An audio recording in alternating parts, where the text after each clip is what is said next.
3, 2, 1, 0. Ganun ang salitaan nila. Bigyan pumalpak. Ako, wag sana pumalpak. US ba ka? Liftoff from a tropical rainforest to the edge of time itself, James Webb begins a voyage back to the birth of the universe. Punching a hole through the clouds, 20 seconds into the flight, good pitch program reported. Is that real? Yeah. Mamaya. From US. Wala na, nakaulap na. Bilis, grabe. Ilang kilometer takbo niya pa sa Vehicle performance is nominal. Wala na. Wala na.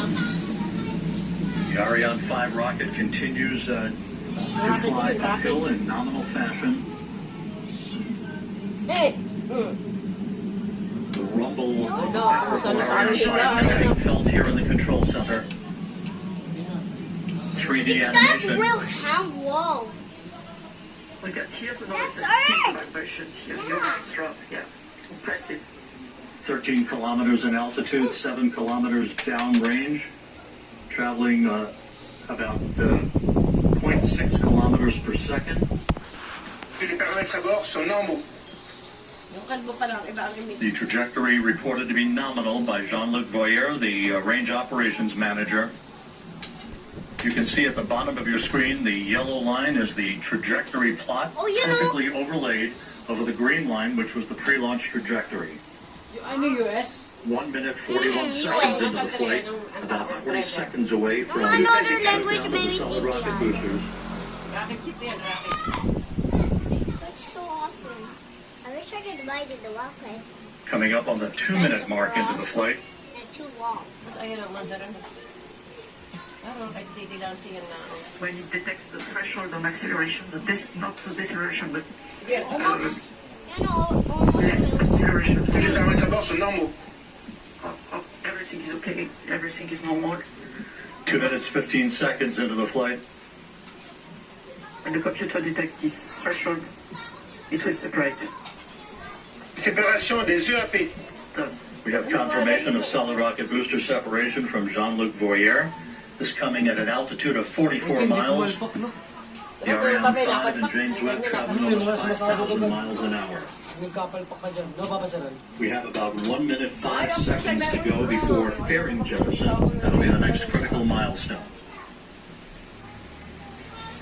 The fairing is there to avoid the satellite Ano being yung speed niya exposed papasaran? to high Nasaan yung speed niya dyan? and also Papasaran. air Nasaan ko yung flows. speed niya? As soon as the launcher Attitude? leaves the atmosphere, as is now the case, the satellite does not need anymore to be protected, and Webb does not need anymore to be protected. So each kilogram being very important for the performance of the launch, we are going to eject this no more useful fairing. mayroon parang COVID pala, o. Sila may mga sakit. And let's go down to the floor in the Jupiter Control Center to Raphael Chevrier of Ariane Space. Raphael, so far so good.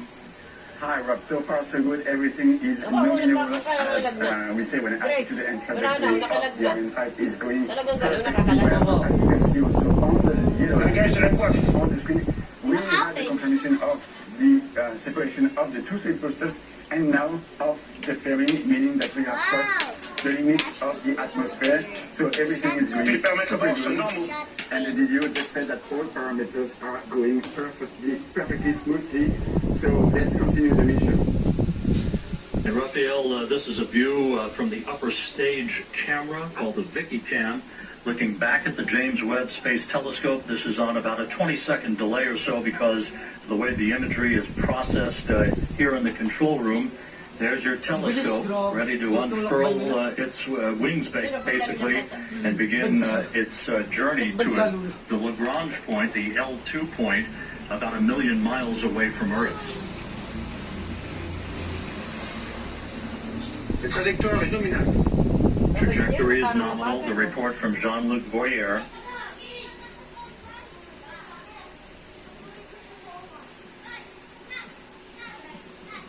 The liftoff time confirmed here in the Mission Control Center at 12:20 Greenwich Mean Time, 9:20 a.m. Peru time, 7:20 a.m. Eastern Time. The Ariane 5 and James Webb, 181 kilometers in altitude, 450 kilometers downrange from the launch site here in Kourou. Flight control is very smooth. 5 minutes, 12 seconds into the flight. We have about 3.5 minutes to go in main stage or first stage performance. And again, you can see at the bottom of your screen the yellow plot line overlaid over the green line, meaning we are right on course, right down the pike, and a perfect trajectory so far for the Ariane 5 rocket. Our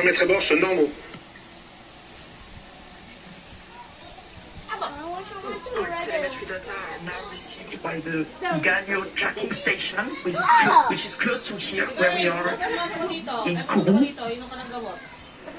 It will track the launcher and the ignition of its upper stage. And then we'll have the data station in Brazil, as also as you can see on the map, in the middle of the ocean, and the two last stations in Africa.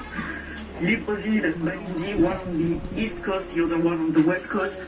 And the one on the west coast, Malindi, you can see that the satellite the telescope will be separated more or less over this Malindi station. And this Malindi station will also acquire the telemetry data from the telescope. You can see both are green, Galileo and data on this animation. It means they are expected to receive the data, and it was confirmed right now by the launch operations manager. Acquisition de la télémesure par la station du Natal au Brésil.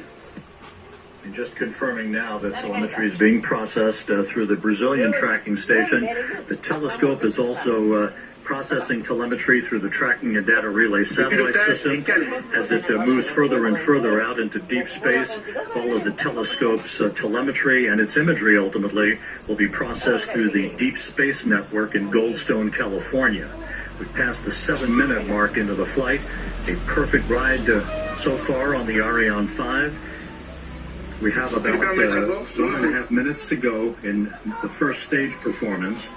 Once the main stage engine is commanded to cut off, it will be jettisoned, and just a few seconds after that, the upper stage engine will ignite, and it will be the workhorse for a 16-minute burn that will put James Webb into its preliminary orbit. Napalaking inspiration na po kasi.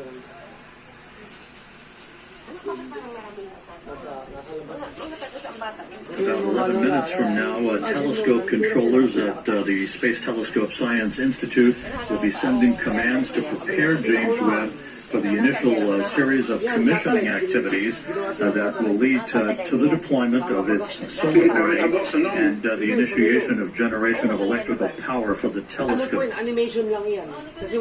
About 30 seconds away from main engine cutoff. Animation lang, parang nagbabalita ata yung astronomer kung ano yung mukha ng kanilang spaceship. La trajectoire est normale. Ito lang, maglilibot-libot. Nominal trajectory continues to be the watchword for the day from the Range Operations Manager, Jean-Luc Boyer, as we stand by for main engine shutdown and separation.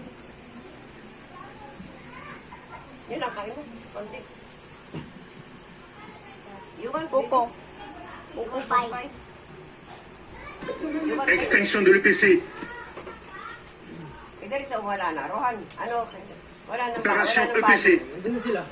We have main stage shutdown and separation confirmed here in the Mission Control Center, and the ignition of that first stage at Raphael Chevrier down in the fishbowl. So far, so good. Yes, Rob, we have the confirmation of the separation of the main stage and the ignition of the upper stage. The trajectory is perfectly nominal. This is a very important moment for us because it's always a challenge to switch on a cryogenic engine in space condition, and we are now at 220 kilometers of altitude. Speed is a bit more than 7 kilometers per second. As we enter now the second stage of the second phase of the flight, the upper stage is going to power for about 16 minutes to place Webb on its transfer orbit, and right now everything is again nominal as the DDO just said. In a short time from now, the so-called sawtooth maneuver will get underway. Again, like rocking a baby in a cradle, this will be a maneuver to keep Webb's optics protected from overheating, Luce. Exactly, Rob. Like a baby in a cradle. You can see here Webb attached on top of Ariane 5 upper stage with a very specific configuration. Of course, it will be different during its lifetime, but for the time being, its sun shield is folded and not yet fully protected in the observatory. A number of exhaustive studies have been performed by the mission teams in Europe, in the US, on the thermal conditioning inside the telescope and the way the rays of the sun would propagate and interact with sensitive equipment inside the telescope. To maintain this thermal conditioning is really key before separating this telescope. And in particular, we know that one face of the telescope cannot face the sun. That's why to produce these right thermal conditions inside the Webb, a specific roll law has been